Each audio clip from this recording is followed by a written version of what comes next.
Hello dear students, कैसे हैं आप सब? बढ़िया। तो चलिए आज अब हम लोग पढ़ेंगे क्लास 12 के लिए गतिमान आवेश तथा चुंबकीय क्षेत्र से रिलेटेड सभी प्रकार के महत्वपूर्ण न्यूमेरिकल सॉल्व करेंगे हम लोग, है ना। रही बात फार्मूले की, तो फार्मूले को हमने एक शॉर्ट्स वीडियो में अच्छे से समझा दिया है, तो उसको नोट कर लीजिए भैया, तो आसान लगेगा। वैसे भी इस प्रकार से बताते हुए चलेंगे कि सभी आपको अच्छे से समझ में आएगा। ठीक है, चलिए पहला प्रश्न देखते हैं। दो समांतर धारावाही तारों के मध्य चुंबकीय क्षेत्र का मान B है, जबकि तारों में क्रमशः I तथा 2I धाराएं बह रही हैं।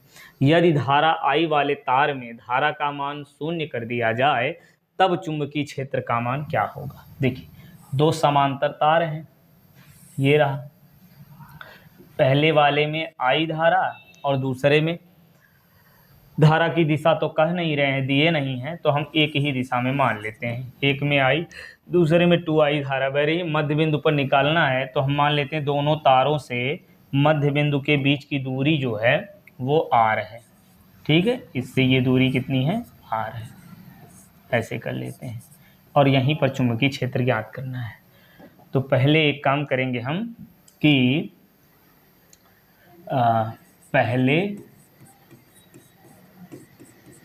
तार के कारण मध्य बिंदु पर चुंबकीय क्षेत्र तीव्रता B1 बराबर क्या बनेगा? म्यू नॉट I1 अपान 2πr होता है। तो रख दीजिए बस फार्मूला। धारा I1 है तो इसलिए I1 लिखेंगे। ये चुंबकीय क्षेत्र हो गया। अब इसके कारण चुंबकीय क्षेत्र किधर होगा? दाएं हाथ से ज्ञात करेंगे, अंगूठा धारा की दिशा में, अंगुली को उधर करेंगे, इधर ज्ञात करना। भैया इधर ज्ञात करना ना, तो ये देखिए अंगूठा धारा की दिशा में, इधर ज्ञात करना, तो अंगुली इधर करिए। जिधर धकेलेंगे यानी हथेली के लंबवत बाहर की ओर चुंबकीय क्षेत्र होता है, तो अंदर की ओर हो जाएगा। तो ये चुंबकीय क्षेत्र किधर हो गया? ये हो गया भाई अंदर की ओर। ये हो गया अंदर की ओर।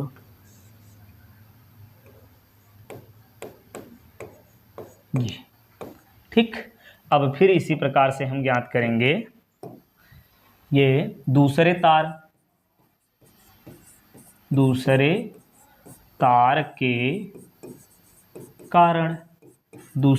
के कारण मध्य बिंदु पर चुंबकीय क्षेत्र की तीव्रता, मध्य बिंदु पर जो चुंबकीय क्षेत्र तीव्रता, इसको हम B2 मानेंगे। म्यू नॉट, और धारा कितनी है इसमें? I 2I है। तो I1 थोड़ी ना, यहाँ I1 नहीं लिखना होगा बल्कि I है ना। तो 2I हो जाएगा, और बटे में क्या लिखेंगे? 2πr। दूरी तो वही है। अब ये इसकी दिशा किधर है भाई? इसकी दिशा किधर है? देखिए धारा की दिशा में, अंगुली इधर करिए तो बाहर की ओर आएगा, है ना। ये है अंगूठा धारा की दिशा में, अंगुली को उधर करेंगे, इधर याद करना, जिधर धकेलेंगे यानी बाहर की ओर। तो ये हो गया किधर? बाहर की ओर। ठीक है। अब भैया विपरीत दिशा में है तो परिणामी घट जाएगा। तो मध्य बिंदु पर चुंबकीय क्षेत्र, मध्य बिंदु पर परिणामी चुंबकीय क्षेत्र, ऐसे करते हैं, परिणामी चुंबकीय क्षेत्र की तीव्रता, परिणामी चुंबकीय क्षेत्र तीव्रता जो है वो बनेगी कितनी? B, और B बराबर B2 माइनस B1 कर लीजिए, घटा दीजिए, B2 माइनस B1। अब रख दीजिए वैल्यू। B2 का हो गया म्यू नॉट 2I अपान 2πr, और minus mu naught I upon 2πr। तो दो में से एक घटाइए, एक आएगा, है ना। तो यहाँ से मिलेगा mu naught I upon 2πr। तो ये मध्य बिंदु पर चुंबकीय क्षेत्र तीव्रता हो गई। फिर कह रहे हैं कि जब I का मान 0 कर दिया जाए तब चुंबकीय क्षेत्र, है ना।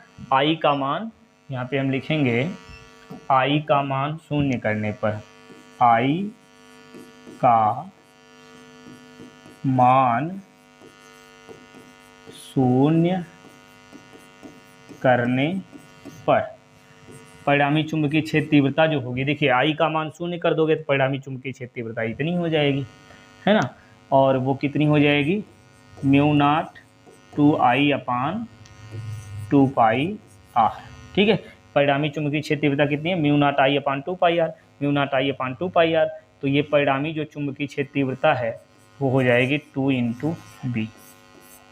ठीक, बात समझ में आएगी नहीं? या फिर इतना भी आंसर आप लिख सकते हो कि जब आई का मान शून्य कर देंगे तो चुंबकीय क्षेत्र इतना होगा और बाकी मध्य बिंदु पर इतना हो गया। ठीक, चलिए अगला प्रश्न लगाया जाए। एक इलेक्ट्रॉन 1.01 न्यूटन प्रति एम्पियर मीटर के एक समान चुंबकीय क्षेत्र के लंबवत। तो भैया देखिए, मात्रक या फिर जो भी दिया हो उसकी सहायता से आप सभी चीज़ें लिखेंगे। बी का मान कितना है? 0.1 न्यूटन प्रति एम्पियर मीटर। ठीक है, इतना चुंबकीय क्षेत्र है और लंबवत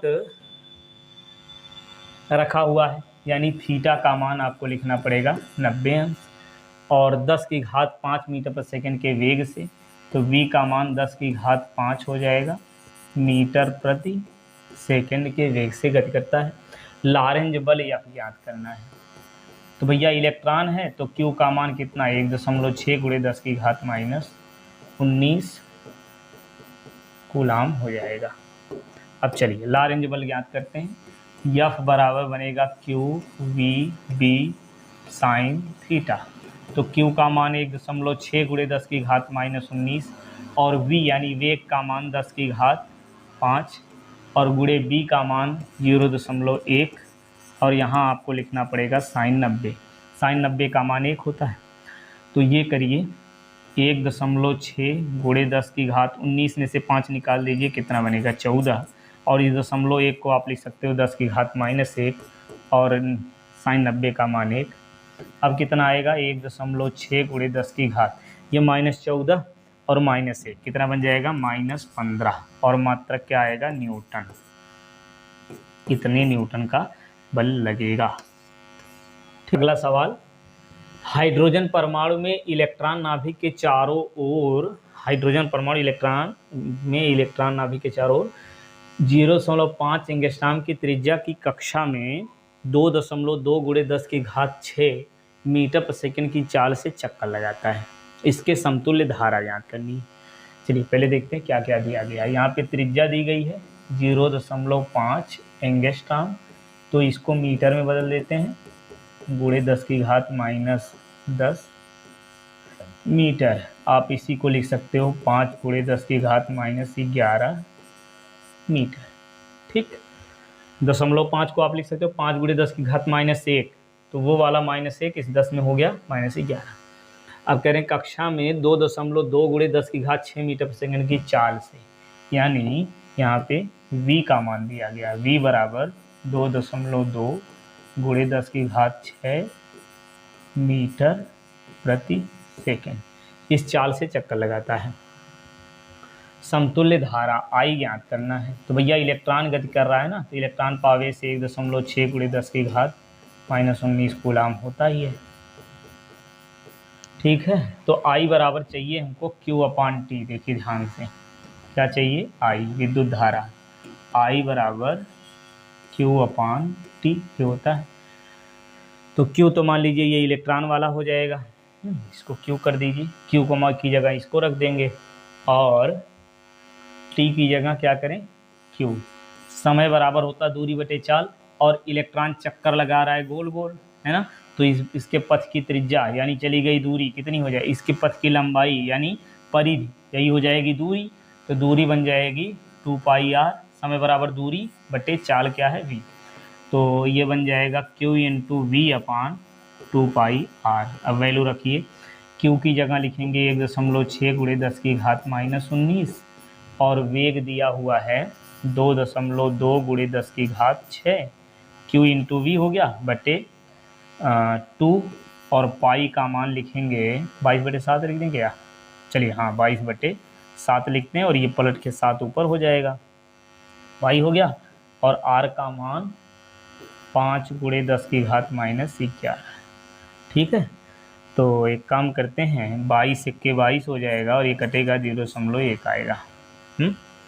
और इसको भी काट दीजिए, 2 से काटेंगे 8 आएगा 0.8। अब देखिए जो बचा हुआ है उसको पहले लिख लेते हैं। यहाँ से बचा 0.8 और गुणे, चलिए ऊपर से यहाँ से लिखते हैं, यहाँ बचा हुआ 0.8 और गिनती में और क्या है 0.1 और गुणे 7 गुणे 10 की घात -19 और ये 6, तो 19 में से 6 निकाल लीजिए तो 10 की घात -13 बच जाएगा भैया। और नीचे क्या बचेगा, नीचे बचा हुआ है 5 गुणे 10 की घात -11, ये बचा है। अब इसको सॉल्व करिए। 8 सत्ते 56, 8 सत्ते 56 यानी 5.6 गुणे इस 0.1 को लिखेंगे 10 की घात -1 और इसको बना दे रहे हैं 10 की घात -14, ठीक है 13 1 14 और ये 10 की घात -11 को कर दीजिए ऊपर। अब नीचे अभी 5 बचा हुआ है, 5 1 के 5 और 5 1 के 5 और 5 दूनी 10 गुणे 10 की घात कितना बनेगा -3। ये हो गया हमारा धारा का मान। ठीक, आगे बढ़े। उम्मीद है समझ में आ गया होगा, है ना। I बराबर Q/T किए हैं, है ना। विद्युत धारा I बराबर Q/T ही तो होता है ना। आवेश प्रवाह की दर को विद्युत धारा कहते हैं। तो इलेक्ट्रॉन गति कर रहा है तो आवेश उसमें 1.6 - 19 होगा। Q का मान मिल गया। समय बराबर दूरी बटे चाल, और फिर इलेक्ट्रॉन ये वृत्ताकार पथ पर गति कर रहा है ना, उसके द्वारा चली गई दूरी इस परिधि के बराबर होगी। त्रिज्या पता है तो भैया परिधि निकाल लेंगे। चली गई दूरी 2πr और चाल क्या दिया हुआ है v, तो दूरी बटे चाल किया, v को ऊपर किए, वैल्यू रख के सॉल्व किए, आ गया आंसर। ठीक है, चलिए अगला प्रश्न लगाते हैं। अब करें दो बहुत बड़े व सीधे तारों के बीच की दूरी 10 सेंटीमीटर। लो भैया 10 सेंटीमीटर। इसमें से एक तार में 5 एम्पीयर धारा, दूसरे तार में 15 एम्पीयर धारा बह रही है। लीजिए हो गया। दिए गए चित्रानुसार बिंदु P पर चुंबकीय क्षेत्र का मान ज्ञात करना। इस बिंदु P पर चुंबकीय क्षेत्र का मान ज्ञात करना है, और चुंबकीय क्षेत्र का परिमाण एवं दिशा, अच्छा दोनों चीज, चुंबकीय क्षेत्र का मान कितना होगा और किस दिशा में होगा ये भी पता करना है। तो क्या करें, 10 सेमी दूरी है ना चुंबकीय क्षेत्र। चलिए इस पहले वाले तार के कारण यहाँ चुंबकीय क्षेत्र किधर होगा, अंदर की ओर, और इस वाले के कारण बाहर की ओर। तो दोनों के कारण चुंबकीय क्षेत्र निकाल के घटा दीजिए, आ गया परिणामी चुंबकीय क्षेत्र। ठीक है, और ये धारा इधर ज़्यादा है ना तो बाहर की ओर होगा, यही दिशा किधर आएगी, बाहर की ओर, क्योंकि ये धारा ज़्यादा है तो इसके कारण। अच्छा नहीं, निकाल के देखते हैं भाई, दूरी भी तो है यहाँ मध्य बिंदु पर, तो निकालना नहीं, ये 4 है ये 6 है। चलिए निकाल के देखते हैं। जो चुंबकीय क्षेत्र, देखिए ध्यान दीजिए, इस वाले तार के कारण यदि चुंबकीय क्षेत्र ज़्यादा आ रहा है तो परिणामी चुंबकीय क्षेत्र दिशा अंदर की ओर होगी। इस वाले के कारण चुंबकीय क्षेत्र ज़्यादा आ रहा है तो परिणामी चुंबकीय क्षेत्र बाहर की ओर होगा। ठीक, चलिए तो 5 एम्पियर वाले, ये हम लिखेंगे 5 एम्पियर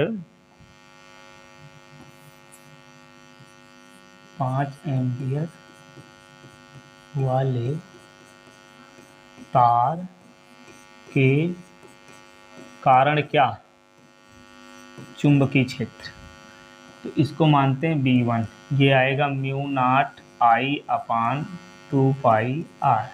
तो μ0/2π की वैल्यू हो जाएगी 2 गुणे 10 की घात -7, और I का मान हो गया 5 एम्पियर, और R बचा हुआ है, R का मान आप लिखोगे 4 गुणे 10 की घात -2।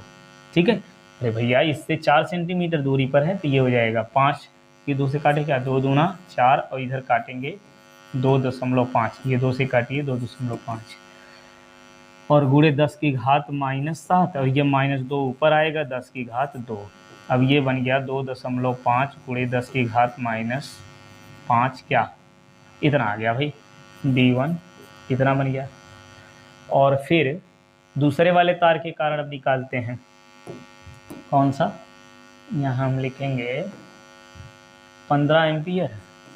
15 एम्पियर वाले तार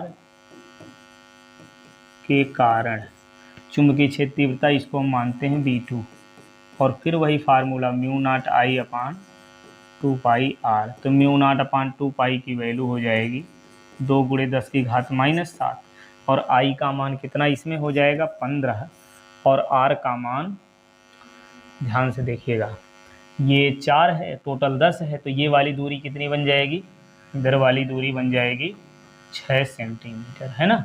तो यहाँ पे R का मान आपको लिखना पड़ेगा 6 गुणे 10 की घात -2। अब काटिए इसको, 2 1 कम 2, हैं, 2 1 कम 2, तो इसको काटेंगे 2 3 6। अब इस 3 से काट दीजिए, 3 1 3, 3 5 15। अब ऊपर बचेगा 5 गुणे 10 की घात -7, और ये -2 ऊपर कर लीजिए, +2 हो गया। 5 गुणे, ये बचेगा 5 गुणे 10 की घात -7 +2 -5, ये आ गया। अब देखिए ये वाला ज़्यादा है, यानी B2 का मान ज़्यादा है, तो परिणामी चुंबकीय क्षेत्र बाहर की ओर होगा। कितना? B बराबर बनेगा B2 माइनस B1, और B2 का मान 5 गुणे, लिखते हैं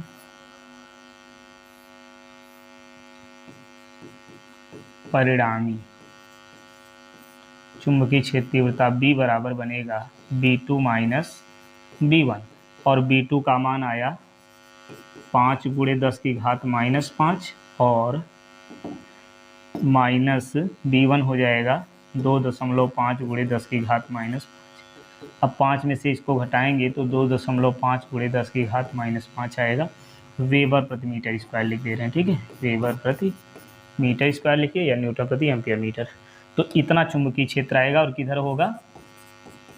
किधर होगा? इस वाले तार के कारण बाहर की ओर।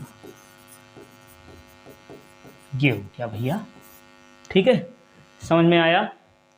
बिल्कुल समझ में आया होगा। क्या है, कुछ ज़्यादा तो है नहीं। चुंबकीय क्षेत्र की फार्मूला μ0I/2πr। आई का मान पहले 5 रखा, और आर का मान 4 सेंटीमीटर है ना, 4 सेंटीमीटर मतलब 10 की घात -2, सॉल्व कर लिए। फिर दूसरा वाला ये 15 एम्पियर की धारा, आई की जगह 15 लिखेंगे, और आर की जगह ये वाला 6 हो जाएगा। टोटल 10 है, तो इधर 4, तो ये 6, यहाँ 6 रख करके सॉल्व कर लेंगे। तो ये 6 रख करके जो हमने सॉल्व किया, ये बाहर वाला ये ज़्यादा चुंबकीय, ये ज़्यादा मान आया है ना, ये 5 गुणे आया, ये 2.5, तो ये ज़्यादा, तो इसमें से हमने इसको घटा दिया, परिणाम आ गया। चलिए अगला लगाते हैं फिर।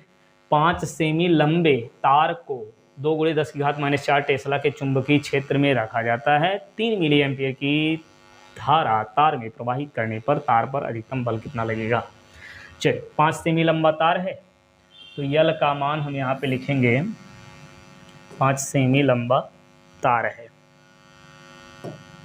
यल का मान लिखेंगे 5 गुणे 10 की घात -2 मीटर। आगे, इतना टेस्ला का चुंबकीय क्षेत्र यानी B का मान 2 गुणे 10 की घात -4 टेस्ला के चुंबकीय क्षेत्र का मान होगा। अब करें 3 मिली एम्पियर धारा प्रवाहित हो रही है, I बराबर 3 मिली एम्पियर। तो भैया मिली को जब आप हटाओगे तो 10 की घात -3 लगाओगे, तो 3 गुणे 10 की घात -3 एम्पियर बन जाएगा ये, ठीक। इतना एम्पियर की धारा, अधिकतम धारा प्रवाहित करने पर, अच्छा अधिकतम बल कितना होगा? अधिकतम बल के लिए भैया थीटा का मान होना चाहिए 90 अंश। तो F बराबर फार्मूला क्या होता है? F बराबर होता है IBL साइन थीटा। अब रखिए वैल्यू, I का मान 3 गुणे 10 की घात -3, ये I का मान ये वाला हो गया। अब गुणा लगाइए, B का मान कितना? ये वाला, तो 2 गुणे 10 की घात -4 गुणे यल का मान 5 गुणे 10 की घात -2, और ये साइन थीटा की जगह 90 लिख दोगे। अब सॉल्व कर लो, 5 दूनी 10 3 30, ये आ गया 30 गुणे 10 की घात कितना? ये सभी घात माइनस में है ना, तो सबको जोड़ लो, 4 2 6 3 9, 10 की घात -9, और साइन ये 90 का मान 1 हो जाएगा, और इतना न्यूटन का बल लगेगा। और एक काम करिए, 0 को भी हटा दो, 3 गुणे 10 की घात कितना बन जाएगा? 8 -8, ये +1 बनेगा, माइनस दिख रहे। चलिए यहाँ डाउट हो तो एक लाइन और लगा दे रहे हैं। ये 3 को आप लिख सकते हो 3 गुणे 10, और गुणे 10 की घात -9 है ना, तो ये 10 की घात 1 -9 + 1 कितना बन जाएगा? 8, तो 3 गुणे 10 की घात -8 न्यूटन का बल लगेगा। ठीक है, आगे बढ़े। चलिए, तो फार्मूले पे था एकदम बिल्कुल। ये कहा जा रहा है प्रदत्त चित्र में 2 लंबे समांतर धारावाही तारों में 1 एम्पियर, देख रहे हैं, 1 एम्पियर इधर और 3 एम्पियर इधर की ओर धारा बह रही है, एक दूसरे के विपरीत दिशाओं में प्रवाहित हो रही हैं तारों के बीच 2 सेमी दूरी पर, पूरी पर नहीं बल्कि दूरी पर, तारों के बीच ठीक मध्य बिंदु पर 10⁻⁶ मीटर पर सेकंड की चाल से गतिमान प्रोटॉन पर कार्य करने वाले बल का मान तथा दिशा ज्ञात कीजिए। देखिए ध्यान से, हाँ यहाँ पर मध्य बिंदु पर, अच्छा मध्य बिंदु पर ये टोटल दूरी देख रहे हैं 2 सेंटीमीटर है, तो दोनों तारों से दूरियां जो है वो r का मान कितना बन जाएगा, ध्यान दीजिए मध्य बिंदु कितना बनेगा, 2 पूरा दूरी है तो मध्य बिंदु कितना 1 हो जाएगा, तो r का मान हमको लिखना पड़ेगा 1 सेंटीमीटर, और 1 सेंटीमीटर को मीटर में बदलिए 10⁻⁻² मीटर, ये r का मान हो गया। ठीक है, और प्रोटॉन का वेग दिया हुआ 10�6 मीटर प्रति सेकंड, और 1 एम्पियर धारा इसमें, 3 एम्पियर धारा इसमें, तो 1 एम्पियर धारा इधर जा रही है, तो इसके कारण जो चुंबकीय क्षेत्र होगा वो B1 बराबर निकाल लेते हैं। ठीक है, वो होगा μ0I/2πr, ये फार्मूला होता है, μ0/2π हो जाएगा 10⁻⁷, और 2 × 10⁻⁷, I का मान कितना 1 एम्पियर, और दूरी R का मान 10⁻⁻², तो ये बन जाएगा 2 × 10⁻⁵। ठीक है, ये -2 ऊपर जाएगा प्लस हो जाएगा, अभी तो इस तरीके से हमने सवाल लगाया ना, ये -2 ऊपर जाएगा प्लस, और -7 में से +2 हटेगा 5। अब फिर इसी प्रकार B2 का मान निकाल लेंगे दूसरे वाले के, μ0I/2πr, फिर से लगाइए, तो μ0/2π का मान 2 × 10⁻⁷, और I का मान 3 एम्पियर, और दूरी तो वही हो जाएगी 1 × 10⁻², तो ये बनेगा 3 दूनी 6 × 10⁻⁷, और ये -2 ऊपर जाएगा +2, तो 6 × 10⁻⁵। इतना भैया हो गया चुंबकीय क्षेत्र की तीव्रता। B1 B2 मिल गया, और परिणामी चुंबकीय क्षेत्र किधर होगा भैया, जोड़ना पड़ेगा घटाना पड़ेगा। देखिए ध्यान से, इस वाले तार के कारण ये अंगूठा धारा की दिशा में, अंगुली उधर जिधर ज्ञात करना है, तो चुंबकीय क्षेत्र जिधर हथेली का लंबवत बाहर की ओर होता है, यानी इसमें धकेलेंगे किधर, अंदर की ओर, तो अंदर हो गया ये वाला, और ये वाला हो गया बाहर, और ये भी अंदर की ओर। देख रहे हैं, धारा की दिशा में, अंगूठा धारा की दिशा में, अंगुली इधर करिए अंदर की ओर, तो दोनों अंदर की ओर हैं, तो परिणामी, चलिए लिख दे रहे हैं, ये किधर है, अंदर की ओर, और ये भी अंदर की ओर, तो परिणामी B का मान कितना हो जाएगा, B1 + B2 होगा भाई। तो B1 का मान आया 2 × 10⁻⁵, और यहाँ धन करिए 6 है, 6 × 10⁻⁵, जोड़िए 6 2 8 × 10⁻⁵, तो B का मान मिल गया। अब निकालना है लगने वाला बल, तो बल F बराबर क्या होता है, QVB sin θ, कर दीजिए। कौन सा बल है ये, लॉरेंज बल, बहुत अच्छे, QVB sin θ। अब रखिए Q का मान, वही एक इलेक्ट्रॉन वाला आवेश 1.6 × 10⁻⁹, और वेग V का मान कहाँ है, अच्छा दिया है 10⁻⁶, और B का मान 8 × 10⁻⁵। अब इसको सॉल्व करिए, ठीक है, 8 6 48, और 8 4 12, 16 8 128 ना, तो 12.8 गुणे, ये बनेगा 10⁻⁻19, और ये 6 में से 5 निकालिए 10⁻1 हो जाएगा, तो ये बन जाएगा 12.8 × 10⁻18। इतने न्यूटन का बल लगेगा। ठीक है, लगने वाले बल की दिशा किधर होगी, अंदर की ओर। ठीक है, समझ में आया, आगे बढ़ें। अच्छा अच्छा अच्छा अच्छा अच्छा, चलिए ये हो गया, आगे बढ़िए, अगला सवाल लगाइए।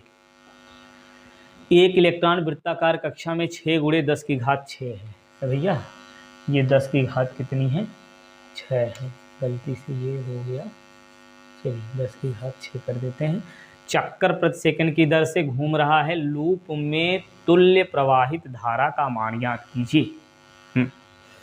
इतना चक्कर प्रति सेकंड की दर से लगा रहा है, ठीक है, तो t का मान कितना हो जाएगा, 1 सेकंड प्रति सेकंड की दर से लगा रहा है, तो यदि समय हम 1 सेकंड लें तो 1 सेकंड में कितने चक्कर लगाएगा? 1 सेकंड में इतने चक्कर लगाएगा। और कितना इलेक्ट्रॉन? 1 इलेक्ट्रॉन। 1 इलेक्ट्रॉन 1 सेकंड में इतना चक्कर लगा रहा है, तो इसका मतलब 1 सेकंड में कुल हम इलेक्ट्रॉनों की संख्या इतनी मान सकते हैं ना, 10 की घात 6 इतना इलेक्ट्रॉनों की संख्या हो जाएगी। और बात चल रही है इलेक्ट्रॉन की, तो इलेक्ट्रॉन में आवेश हम जान ही रहे हैं 1.6 × 10 की घात -19। और बहने वाली धारा I बराबर हमको निकालना है, I बराबर Q/T, और Q बराबर होता है यानी E/T। तो यन का मान कितना? वही इलेक्ट्रॉनों की संख्या, तो 6 × 10 की घात 6 और 1.6 × 10 की घात -19 और बटे T का मान तो 1 ही लिखोगे, ठीक है। 16 × 6 = 96, तो 9.6 × 10 की घात -19 धन 6 कितना हो जाएगा? -13। इतना एम्पियर की धारा प्रवाहित होगी, ठीक है। तो चलिए और भी क्वेश्चन सॉल्व करते हैं अब अगले वीडियो में, है ना।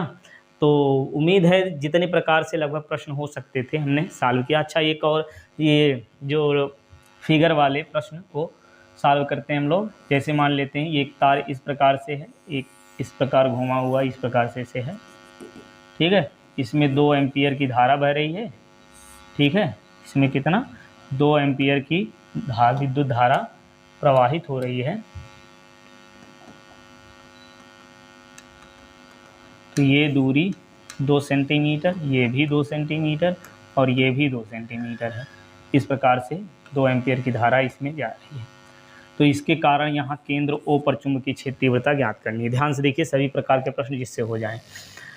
अब यहाँ पर चुंबकीय क्षेत्र इस वाले तार के कारण, इस वाले तार के कारण, ये भी देखें लंबे तार के कारण चुंबकीय क्षेत्र μ0I/2πr होता है, और गोले के कारण केंद्र पर चुंबकीय क्षेत्र होता है μ0I/2r, 2πr की जगह 2r हो जाता है गोले के कारण। तो भैया इस वाले लंबे तार के कारण चुंबकीय क्षेत्र B1 निकालेंगे हम लोग, तो μ0I/2πr आएगा, μ0I/2πr। μ0/2π का मान बनेगा 2 × 10 की घात -7। अच्छा, एक काम करिए, इसके कारण चुंबकीय क्षेत्र B1 मान लेते हैं, इसके कारण B2 मान लेते हैं, इसके कारण B3 मान लेते हैं। तो B3 किधर होगा? बाहर की ओर, और ये वाला किधर होगा? अंदर की ओर। ये है बाहर की ओर और ये रहा अंदर की ओर। और ये वाला देख लीजिए, ऐसे ही धारा आ रही है ना, ऐसे, तो धारा नीचे की ओर करेंगे और अंगूठा को इधर करेंगे तो ये किधर आएगा? बाहर की ओर, ये बनेगा बाहर की ओर। तो बाहर वाला प्लस कर लीजिए, यानी B2 + B3, और ये जो अंदर की ओर है इसको माइनस कर दीजिए, बस यही निकाल लीजिए। B2 लंबे तार के कारण बनेगा μ0I/2πr, और प्लस B2 का मान बनेगा μ0I/2r, और ये माइनस में B1 के कारण बनेगा μ0I/2πr। तो ये वाला इससे कैंसिल आउट हो जाएगा, यही आंसर आ जाएगा μ0I/2r। तो यहाँ पे भैया ना μ0 की जगह आपको लिखना पड़ेगा कितना? 4π × 10⁻⁷, और I का मान जो रहा 2 एम्पियर, ठीक है। और नीचे R का मान आप लिखोगे 2 × 10 की घात -2। इसको सॉल्व कर लीजिएगा, ये 2 से 2 कट जाएगा। पाई का मान आप लिख दीजिए 3.14, और 4 से गुणा करिए 10 की घात, ये -2 ऊपर जाएगा 5 बन जाएगा। तो ये लगभग सभी प्रकार के प्रश्न हो चुके हैं, है ना। और अगले वीडियो में अगला टॉपिक पढ़ते हैं जैसा होगा, ठीक है। तो चलिए पढ़ते रहिए, स्वस्थ रहिए, मस्त रहिए, मिलते हैं फिर नेक्स्ट वीडियो में।